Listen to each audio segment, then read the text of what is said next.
दो औरतें काजी इब्ने अबी लैला की अदालत में हाजिर हुईं। वो अपने ज़माने के मशहूर काजी थे। काजी ने पूछा, तुम दोनों में पहले कौन बात करना चाहती है? उनमें से बड़ी वाली खातून ने दूसरी को कहा, तुम अपनी बात काजी साहब के सामने रखो।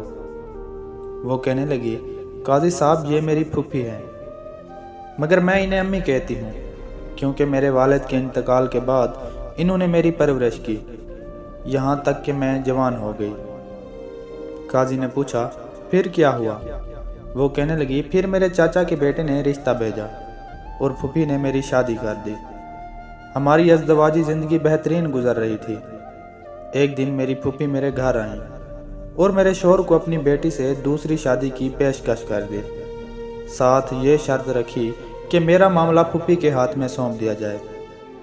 मेरे शौहर ने कंवारी लड़की से शादी की लालच में ये शर्त मान ली। उनकी दूसरी शादी हुई और सुहाग रात को फूफी मेरे पास आई और कहा कि तुम्हारे शौहर का मामला मेरे हाथ में है, मैं तुम्हें तलाक देती हूँ। जज साहब, मुझे तलाक हो गई। कुछ अरसा बाद फूफी के शौहर, जो शायर और हुस्न के शौकीन थे, सफ़र से लौटे। मैं बन सवर कर उनके सामने बैठ गई और कहा, क्या आप मुझसे शादी करेंगे?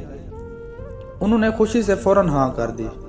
मैंने शर्त रखी कि आप अपनी पहली बीवी यानी मेरी फूफी का मामला मेरे हवाले करें। उन्होंने ऐसा ही किया और मैंने उनसे शादी करके फूफी को तलाक दे दी।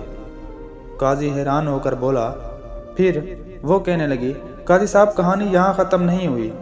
कुछ अरसा बाद मेरे शायर शौहर का इंतकाल हो गया। मेरी फूफी विरासत का मुतालबा करने आई, मगर मैंने कहा शौहर ने उन्हें ज़िंदगी में ही तलाक दे दी थी, लिहाजा उनका कोई हक नहीं। झगड़ा बढ़ता गया और उसी दौरान मेरी इद्दत भी पूरी हो गई। एक दिन फूफी अपनी बेटी और दामाद, जो मेरा साबिक शौहर था, को लेकर मेरे पास आई और विरासत के मामले में उन्हें सालिस बना दिया। मेरे साबिक शौहर ने मुझे देखा तो अपनी पहली मोहब्बत याद आ गई। मैंने उनसे पूछा, क्या आप मुझसे दोबारा शादी करेंगे? उन्होंने हाँ कर दी। मैंने शर्त रखी कि आप अपनी बीवी मेरी फूफी की बेटी का मामला मेरे हवाले करें। उन्होंने ये शर्त भी मान ली और मैंने अपने साबिक शौहर से दोबारा शादी करके उनकी बीवी को तलाक दे दी।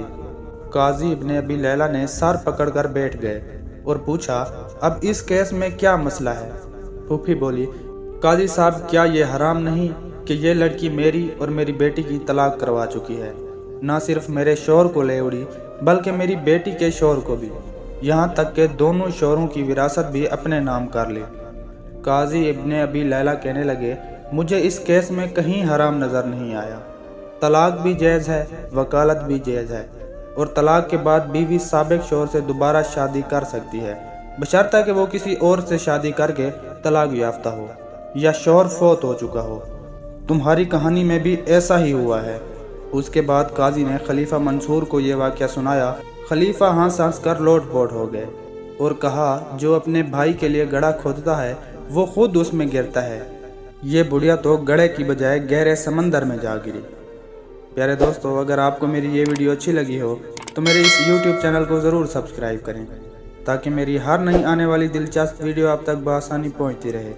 शुक्रिया।